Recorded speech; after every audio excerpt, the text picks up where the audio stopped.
Hi, I'm Andrew, and I spent the last 6 months trying to figure out the future of India. I took flights, rode buses, read books, interviewed people, and realized I wasn't any closer to discovering the future of India than I was 6 months ago. The future of India is not a word, a picture, or a book. It's a conversation without limits. I realized my role was that of a facilitator rather than a filmmaker. So over 6 months and 23 interviews, Vasesh, Doug, Shrikant, Audrey, Ashwin, Lakshmi, Rajat, Prayag, Riya, Smithi, Smital, Sanjeev, Harsh, Anjali, Tushar, Ritu, Utkarsh, Marchang, Hardeep, Anuj, Rajesh, Chandrasekhar, Ramaswamy, Prina, Armar, Radha, and Nalia met and had a conversation about the future of India, all without leaving their offices. This is that conversation. There is increasing realization that cities will be a key enabler of our economic growth, of our social development in the coming decades. Governments are realizing that. We should be designing the ecosystem, and this is central to the Prime Minister's program, that he wants the states in a spirit of cooperative federalism, not only to be co-equal shareholders, but for them to take the lead. However, the institutional architecture in India today does not provide for independent city governments or for specifically identified owners for our cities. But within that political frame, I believe this problem has various tiers or layers to it. One of them, like I said, is a constitutional problem of institutional architecture, where cities in India traditionally have not been identified as independent units of economy or of governance.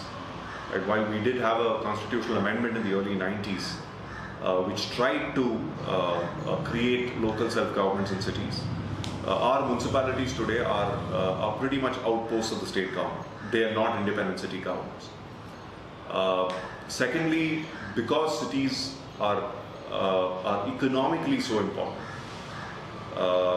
state governments are less likely to give up control over cities and incubate independent governments.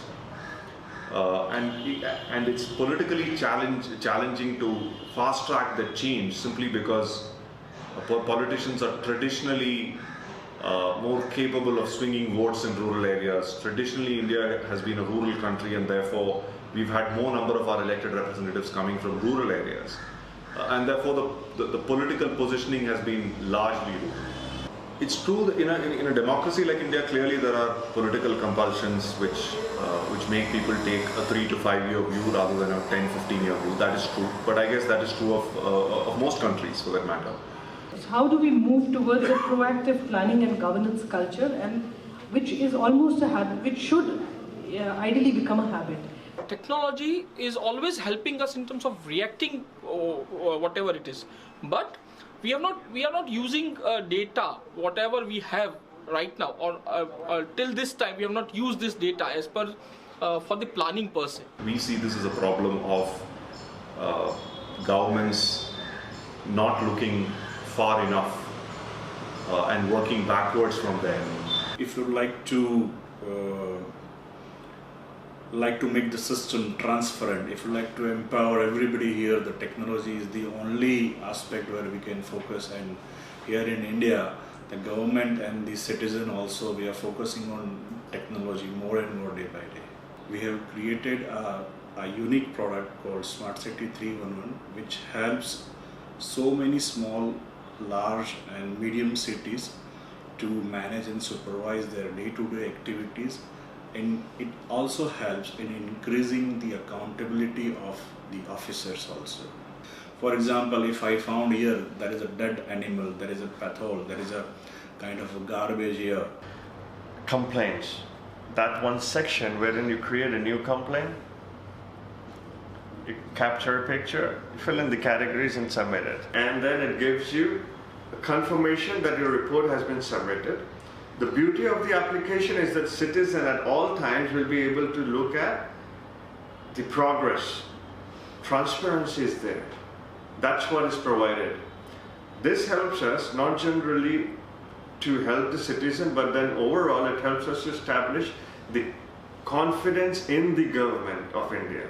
Because technology, we believe at our company, can really help all of us. Unless we address the root causes we will keep applying band-aids and patchwork, to something that's that cannot be managed with band-aids and patchwork, that requires a deep surgery. We need to focus on getting our urban planning and design right. We need to focus on making sure that we have adequate number of talented people working for city governments. We need to make sure that cities have a mechanism to raise funds on the strength of their own balance sheets and of spending them well. We need to make sure that political leadership at the city level is empowered and truly reflects the aspirations of people. And we need to make sure that we have transparency, accountability, and citizen participation in cities.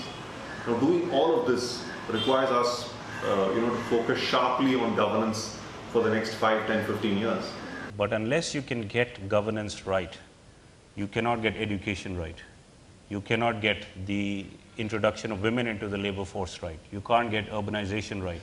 Are governments today equipped to deal with urbanization in India? We believe they are beginning to wake up to the reality of urbanization. They are agitated by the challenges of urbanization, but also its prospects and importance to the economic growth in India.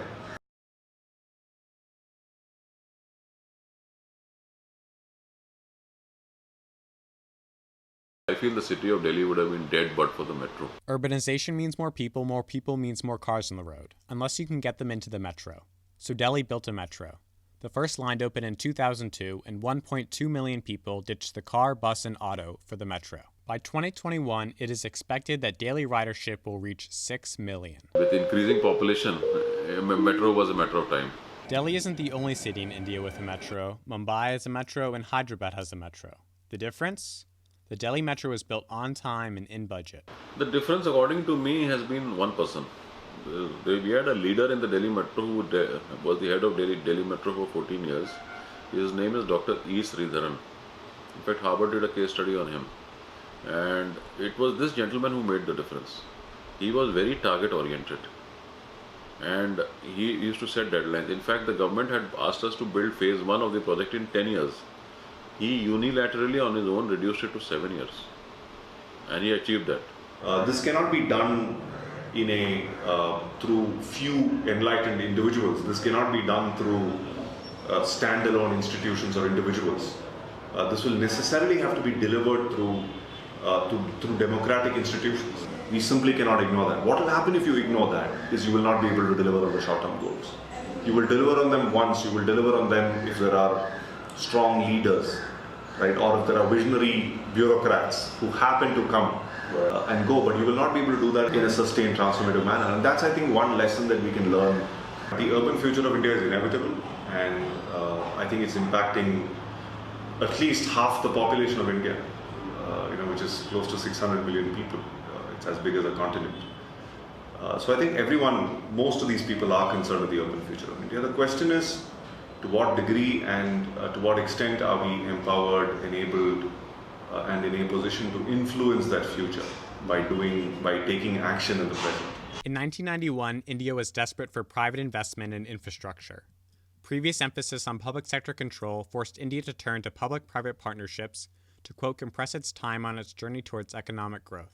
At its core, PPP is an agreement between the public and private sectors to share the financial burden and risk and to collaborate to complete a task. The Delhi Metro was not a PPP. It was built under an engineering, procurement, and construction contract, where the contractor would carry out the detailed engineering and design of the project, procure all the equipment and materials necessary, and then construct to deliver a functioning facility or asset to their clients. This model intentionally shifts the majority of the risk onto the private sector, imposing strict deadlines and penalties for missing those deadlines. It was the Delhi Metro visionary who said, PPP in India was tried out in Mumbai, Hyderabad, and the airport line of Delhi. All three are a failure. With all of that, Metro cannot be a profitable business. The government has to ensure affordable public transport, and hence it must invest in it.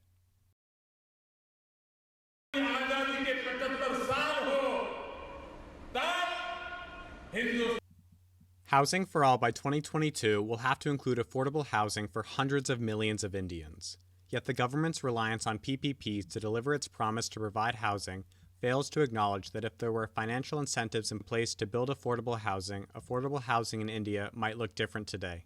Anything where the market functions well, I think India has done very well. but where the market does not send you the right signals, India is kind of struggling. However, how do you govern your cities better? How do you deliver better governance outcomes so that you meet these, these political catchphrases, and you deliver on these political catchphrases is still not something that we have solved. But the government is supposed to be providing housing, building housing for EWS and LNG groups. They don't build enough. They don't build much of any. If you come in for a construction project, you may camp out nearby. If the construction project is a long-term one, you may end up, finding some bricks and putting bricks instead of a tent. The government is fully aware that this is going on. Oftentimes the government is the source of the employment if it's a government construction project. These communities oftentimes are there for years, sometimes decades. I dealt with a case where the residents had been there since independence. And so in some sense these people are illegal in the sense that they are not, they don't hold formal title to the land.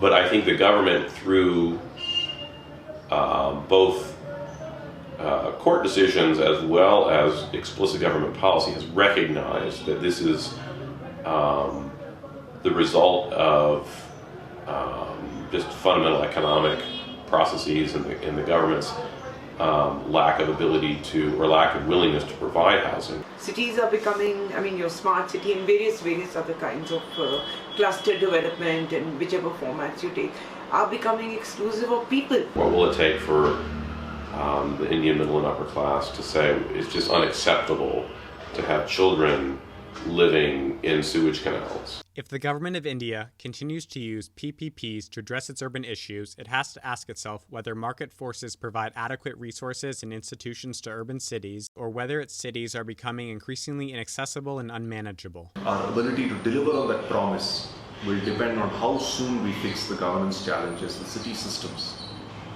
that are currently at play at the root of all the challenges and opportunities in our cities.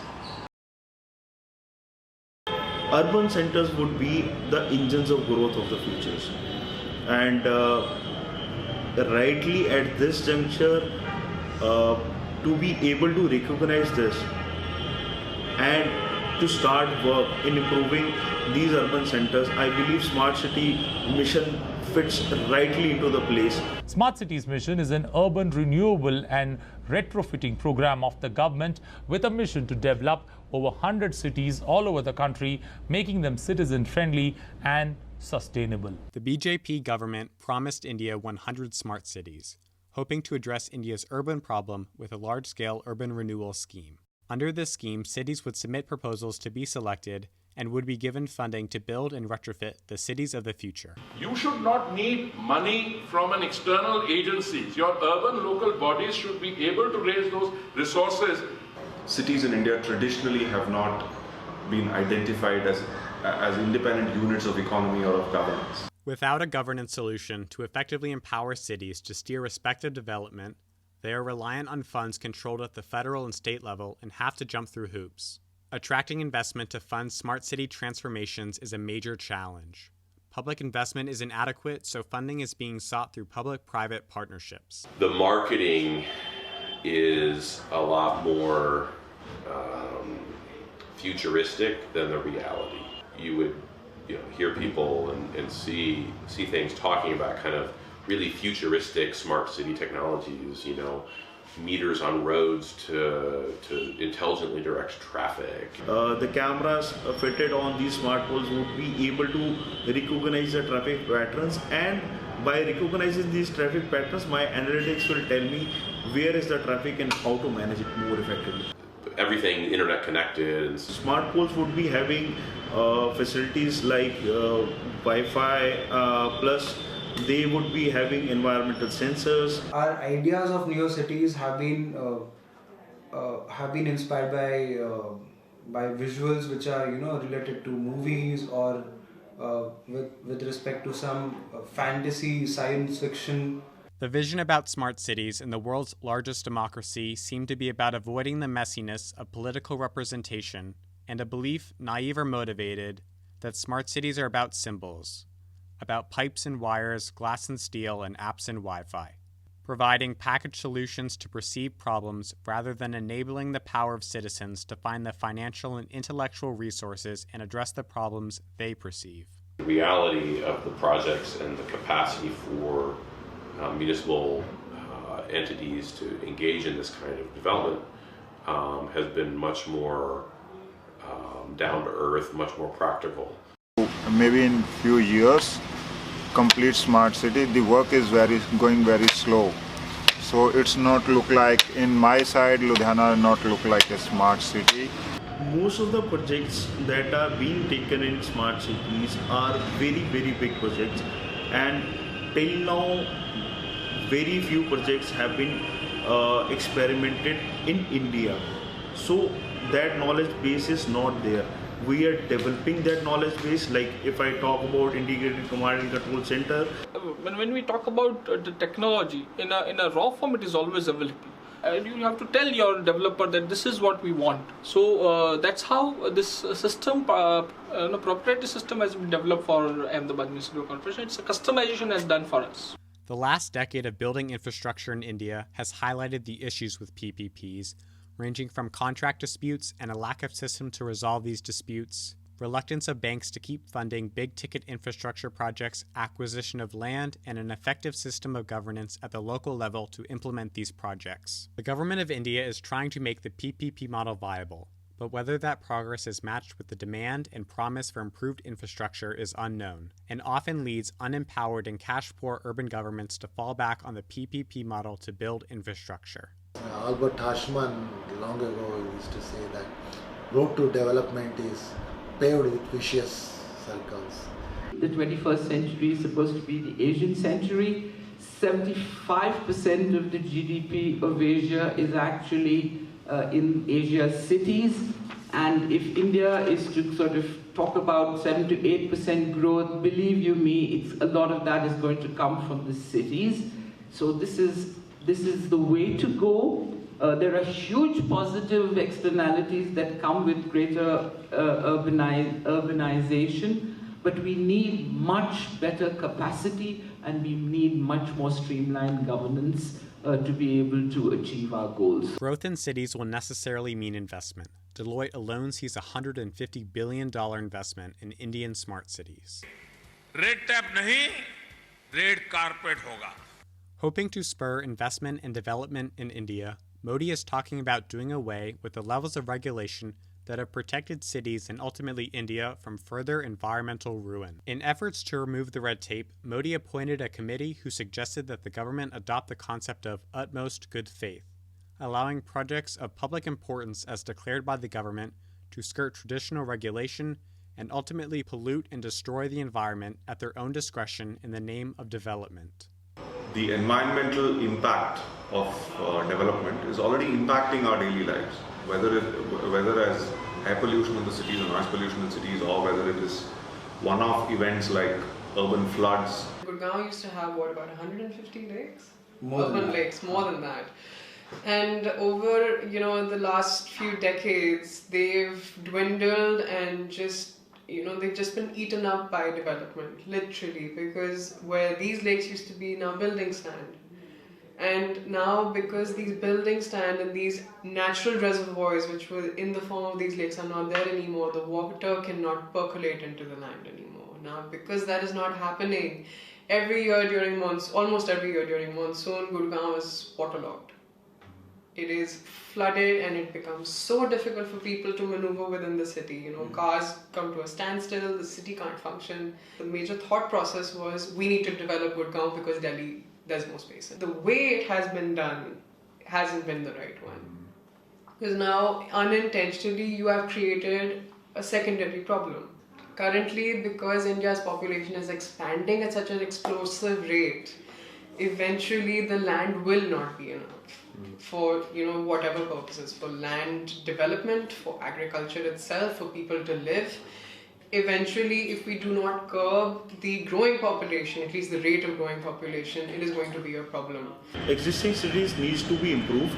Plus, I also need more cities so that a lot of people who are coming into urban areas, they can be settled. I very, very practically do not think that if we did start building new and newer cities, albeit I'll make a distinction here that if it's exactly like our cities now, no, I do not think that there are enough resources to go around. But if the new cities that we are building are actually, learning, we incorporate learning steps from what is not right in our cities right now, then yes. I don't believe new cities by themselves are a solution to India's urban future. Certainly not. So while new cities may have their place in shaping India's future, I believe they will be targeted. They will be very specific. They may ride on existing cities in the sense that they may be in the vicinity of existing cities. They may be created to sort of to ameliorate some of the existing problems of existing cities near them, physically near them. Cities, we are literally copying the West. For example, I'll give you glass buildings. Now, glass buildings have been built in, New York, Manhattan, for colder climates where then sunlight can come in and then, actually insulate the place during winters and things like that. But unfortunately, what India has done is that they've taken a building which is acclimated to a colder climate and put it in a city like, for example, Mumbai or Delhi, which have much, much more, extreme climate than what they have. We have warmer summers than what they have there. Now, unfortunately, the greenhouse effect happens, and then the amount of electricity and the amount of power that goes into generating air conditioning for those buildings is, it's uncompounded. A fact that we tend to forget ever so often is that buildings today are responsible for something like 45% of the carbon emissions.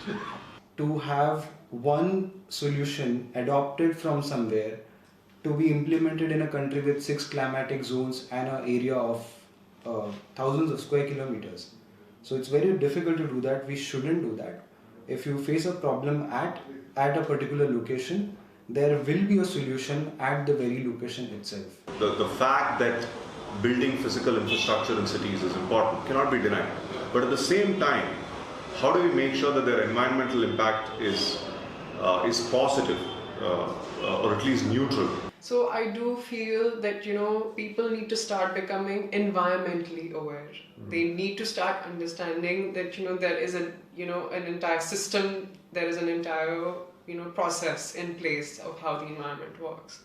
There has to be a balance with nature. There has to it can't just be us creating concrete jungles and just expecting everything to be miraculously okay and that nothing else is going to happen. The conversation about development doesn't include a whole lot of conversation about the environment. I think India's diversity and the number of and the sheer amount of people, which is the population with one of the largest growing populations and a growing economy, we are focusing more on development in terms of pure growth, and we are talking about sustainable development, but we are not implementing sustainable practices. If you look at the government's treatment of environmental organizations like Greenpeace, it is clear that environmental activists are viewed as at least anti-development and sometimes anti-national. See, development is very important, and there's this huge debate about the polluters from the West, that is the industrialized world, that when they began industrialization they paid no heed to any regulations or standards. But I think we cannot afford to have that debate or argument anymore because we don't have the time. So there is an education drive that's trying to happen nationally about keeping your surroundings clean, not polluting, so now, but whether that's at the same pace as which the country goes is questionable. If you watch the media, Delhi goes through its annual pollution cycle in the winter, and it's off the charts. The AQI numbers are, they hit 999, and who knows how high they actually go because the meters don't have a fourth digit. There was a recent study by the Lancet Commission on Pollution and Health which estimated that 9 people globally are dying because of pollution. You spoke about WHO. Recently, that Burden of Diseases report and the Lancet, 2 of them, made pollution as a big killer, saying that in India, millions of people are dying prematurely because of pollution. Do you think those reports are accurate? I would not. You see, ultimately these studies have to be basically India-centric, and to attribute any death to a cause like pollution, that may be too much. Burning of waste is one of the major problems, and it also contributes a lot to air pollution. Crop burning during winters also is a part of waste burning, and that is responsible for the heavy amount of smog that we see. How do you deal with the number of people and the number of cars that are on the road? How do you provide energy to a city like Delhi with power plants that don't produce the amount of pollution that the existing ones do? How do you have farming in the Punjab that is profitable for farmers in a way that allows them to not burn their crops every year? The end of the harvest season in much of northern India is a race to remove the crop stubble from the ground and plant new seeds in less than 20 days. So how do they do it? They burn it. It's cheap and it costs a lot less than the tractor attachments that do the job without the smoke. Machines exist to remove the crop stubble from the ground and sow the new seed, but they're not economically viable for the farmers as the market price for crop stubble is too low. So the good thing for us is what the farmers are burning is what we can use as raw material. We are India's first and largest sustainable food packaging company. So what we do is we turn agri-waste into food packaging, safe, hygienic, healthy food packaging. But as soon as the weather changes and the air quality drops down to, instead of 1,000, if it's back down to 300 or 400, which is still incredibly bad, but you can at least see down the road, as soon as that happens, people stop talking about it. But then the ministry has had more than a year to prepare. Why is it that we are coming back to the same situation again and again of severely poor air quality? You see, you have to appreciate that the central government can only formulate the policy. You can have policy and you can have regulation, but whether it's enforced is a big question. The kind of free market capitalist development model definitely in India is not putting environmental protection particularly high. Capitalist shifts that were going on in the late 80s and early 90s, I think, has definitely changed the way a lot of people in India think about development. If you read about post-independence Indian history, I mean, it was very, very much kind of a collective development mindset. I think the country realized that it was a job for the entire country.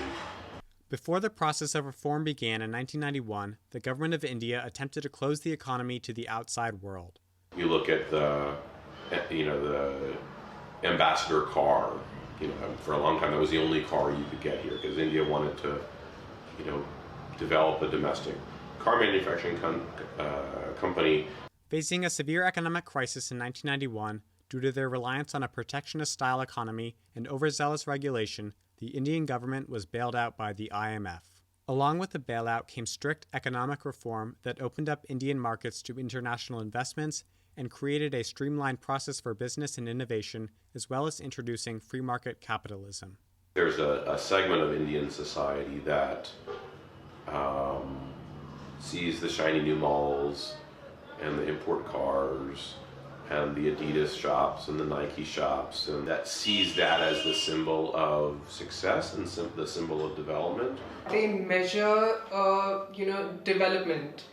They measure the sense of development with how the skyline of a city looks. But then at the same side, what is happening is the social side is being neglected, where again, basic necessities and requirements by the people, like living space, like sanitation, water supply, the list goes on. It's just not being addressed properly as of now. So to be fair, I mean, I'm not saying that people are not considering it entirely, but there is an imbalance. While there are many problems that the country is facing, it goes without saying that without growth, much cannot happen. If there is growth, if there is increasing GDP, if there are increasing tax revenues, the government can do many things. Because if we start actually paying attention to the social side, if we start listening to our citizens, what they require, what they need, you automatically will, like we have come up with better ways of building, you can automatically come up with better ways of giving them what they require. I wouldn't agree with the fact that we are excessively focused on only on the physical material aspects, or that we should focus only on the social issues first. And I wouldn't also position this question or the solutions to this question as binaries of saying we need to develop healthcare, education and focus on social issues to the exclusion of physical infrastructure, or focus on physical infrastructure to the exclusion of focus on social issues. Now it's everybody is trying to get a job at one of the big multinational companies and get paid a lot of money and send their kid to fancy schools, and if you're not part of that system, and a lot of people in India aren't part of that system, I think there's a reasonable question as to kind of how much you are participating in that side of development. So we do foresee a growth rate of 7 to 8%, maybe even more, but 7 to 8% for the next 5 years, and maybe more in the later years, which will give us enough resources to make growth inclusive. But what has growth got to do with people? Yeah. It's not development. What is growth? They have to go hand in hand. If they It are doesn't not, then mean what is the anything use at of- all. Yeah. Growth of what? And of whom? Without people in it. Yeah. And in a context of increasing unemployment, it's irrelevant. We'd rather be at a lower growth rate, but including people and working with them towards them. I think the collective sense of obligation towards the population as a whole seems to be, if not at a low point, certainly not where it had been. There is a debate between whether growth is important or inclusiveness. To me, both are equally important. Growth is important. The same thing should apply to being inclusive, which means the growth to be enjoyed by a wider, and in fact all the people in the country, which in any way the policies that are being followed are making the best attempt to do that. But when it comes to policy making and economics, it's very difficult to actually define. It's great election rhetoric. You can look around and say this society is inclusive, this society is not inclusive. We try to look at inclusion in our own way.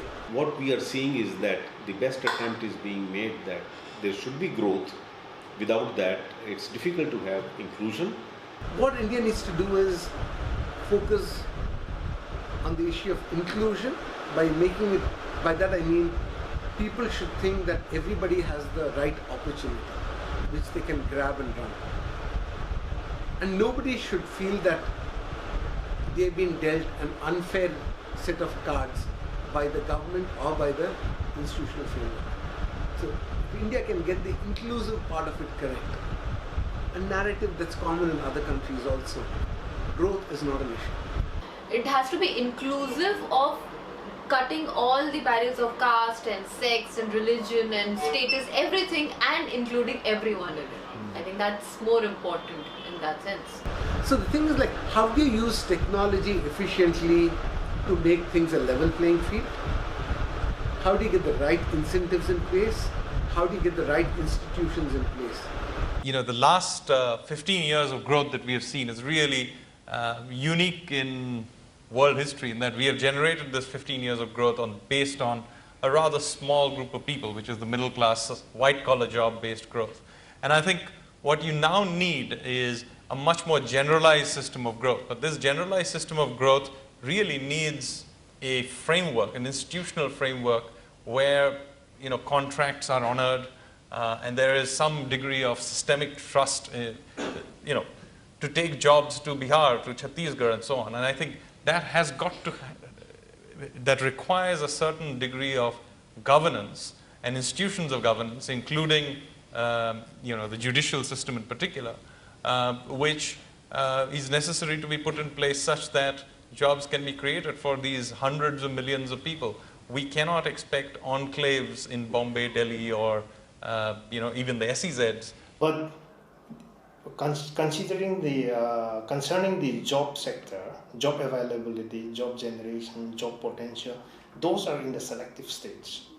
Jobs has become very tricky because of automation. As far as an economy of continental size like in India with lot of diversity, and we are at a much lower level of capital literacy. So first of all,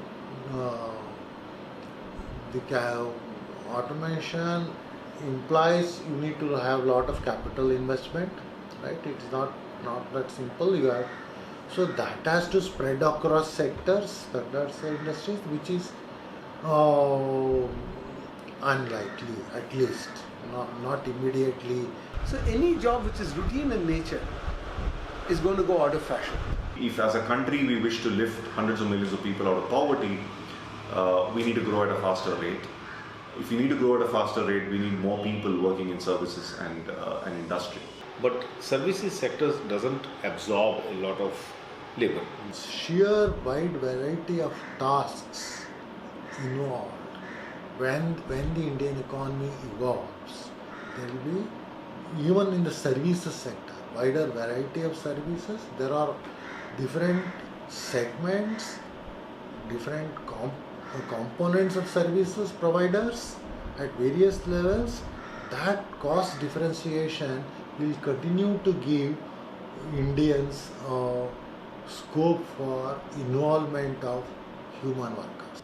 The kind of people who are going to come to the city now are rather different from many people who actually built the economy as we see it today. There are going to be a whole range of people as agriculture sort of implodes in much of southern and peninsular India, who will not have the kind of education to find their way into high-end IT companies or the service sector. We have to be able to have opportunities around manufacturing. What we know today is that much of the manufacturing is going to be high-tech. People have to reskill, retool to figure out, as technology is disruptive and destroys certain jobs, what is the gig that they are going to get onto. Take a healthcare worker. It's not a job that can be automated. How are you going to get the next cadre of health workers in place? Train them. They don't need to become the next generation of doctors.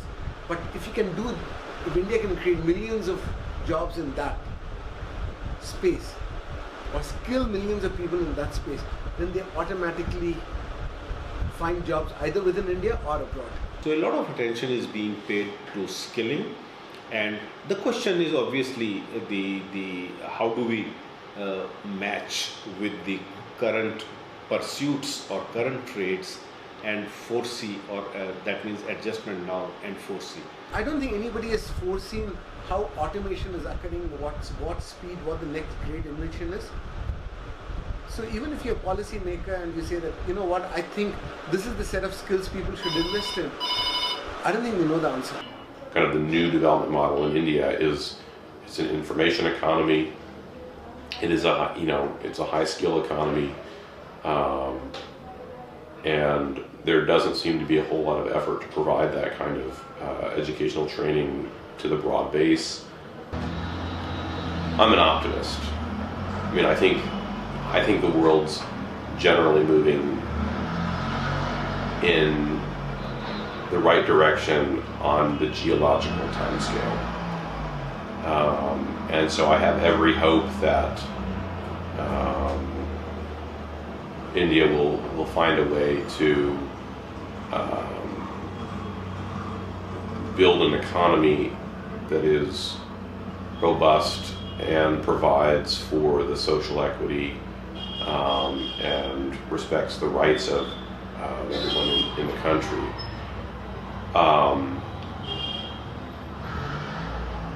But in terms of the short to medium time scale, it's unclear. Cross-country studies over time all show that gender equality contributes to economic growth, equality in education and equality in labor force participation. But there are reasons for concern, and that is economic growth does not seem to have quite the same positive impacts on gender equality. We do not find quite the same positive story that countries that have higher rates of growth also report progress on women's well-being, their health, and their voice. There is this expectation that women will stay back to take care of children. It's not a withdrawal from the labor force participation, but it's the non-participation. The more women enters into the labor force, the wider the economic activity spread would be, which will lead to the further development.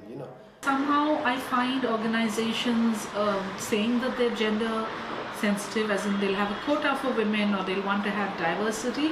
Once you reach a workplace is one issue, but even to get the job, everybody knows that woman has to speak to that contractor to get work. The only way that we can get women to participate is by being flexible, because women bring something else to the table. Don't expect women to become men.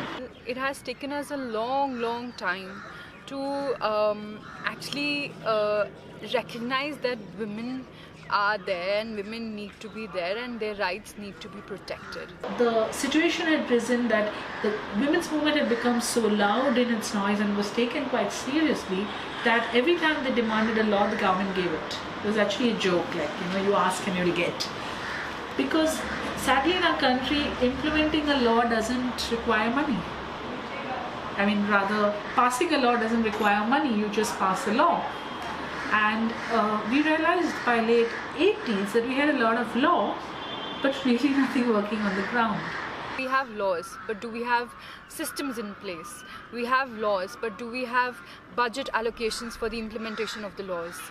So every time it seems that we are winning a battle, we are actually losing it on the ground. For any law to work, you need people on the ground to support victims while they engage with the system, and I think that's what we lack the most.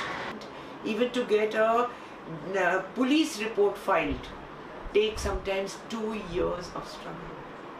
2 years, and the violence which the woman and the family have to go through is something very traumatic. There was an understanding that if we had trained sensitive women lawyers to help women, this is the only chance in hell they have to access law. So in India, we have a very strong forum who campaign for law. They call the campaigners, the activists who campaign for law, and that's a big group, right? And that's needed. But then when the law comes, we have a whole group of people who do awareness about the law.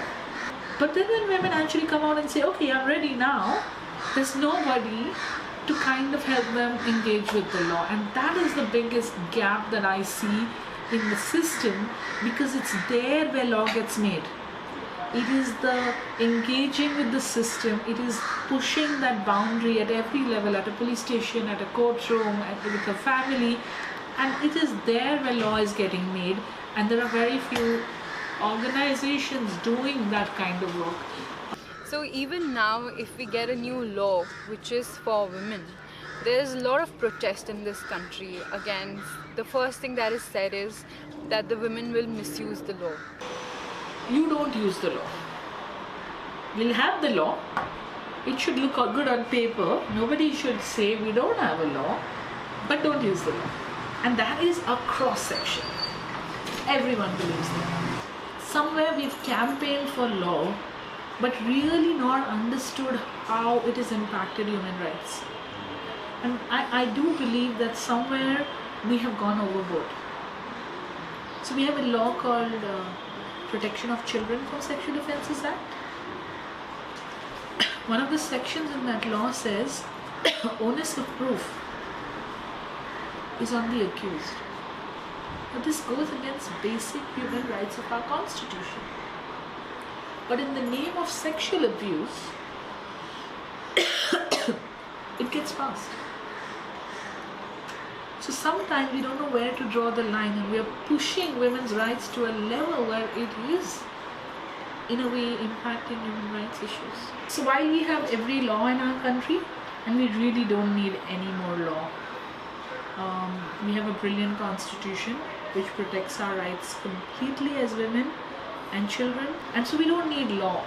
And today there's this whole feeling that any woman, whether she files a case of rape, or she files a case of domestic violence, or she asks for her matrimonial rights, it is seen as anti-men. And I don't know how we got there. I really don't know how we got there. The woman has taken away your right, the Muslim has taken away your right. Yeah, so y'all could have got This is the beginning of fascism. Yeah. There's no other word to put it. Any step that is taken against this big institution is seen as, toppling the institution, something not right, and then women are branded as the evil ones who are trying to do this. I think this is one level where India doesn't want to change. Like, they don't want their women to be empowered and to be taking their decisions and to be out there. The present government and the past governments have made an effort to make sure that women's rights are secured, but reality at ground is very, very different.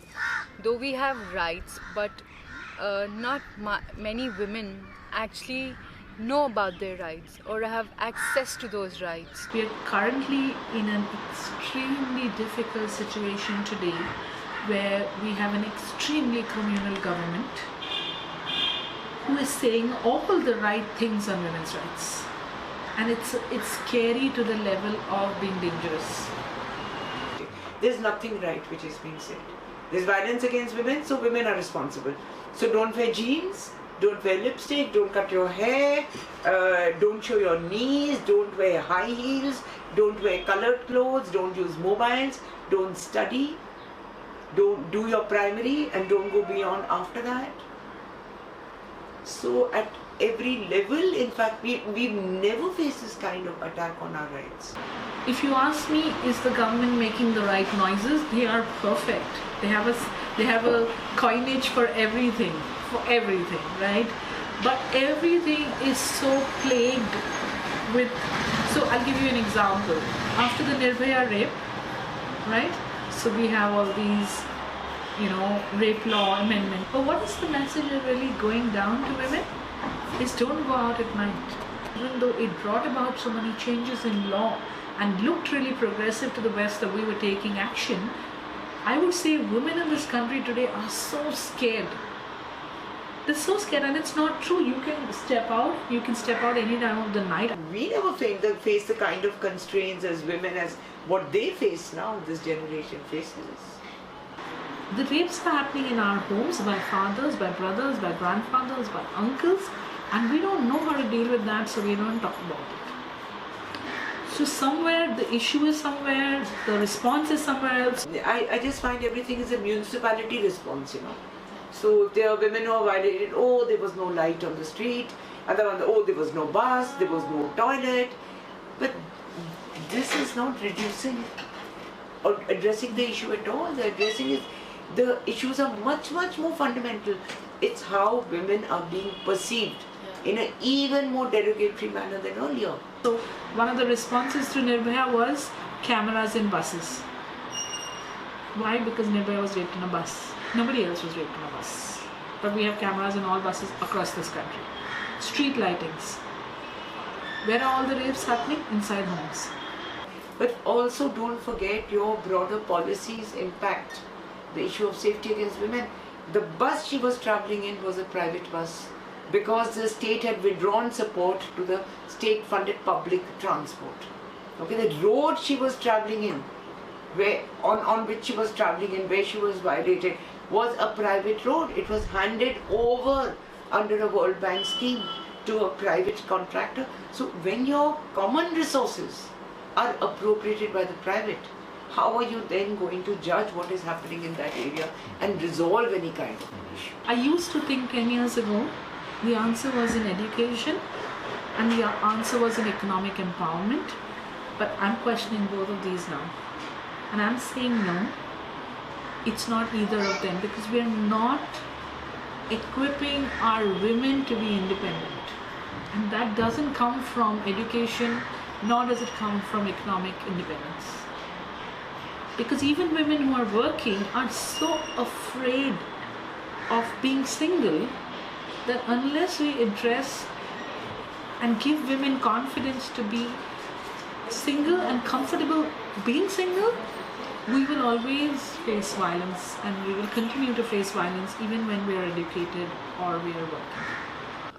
I'm very hopeful that India is capable of becoming one of the most progressive countries, not only in terms of its resources and having more companies and more foreign investment in this country, but also in terms of people growing here. The Indians should not forget that there is a diversity in this country, which is their strength. It's not their weakness, and that should not divide them. It should unite them. It has a glorious future if it chooses to build one.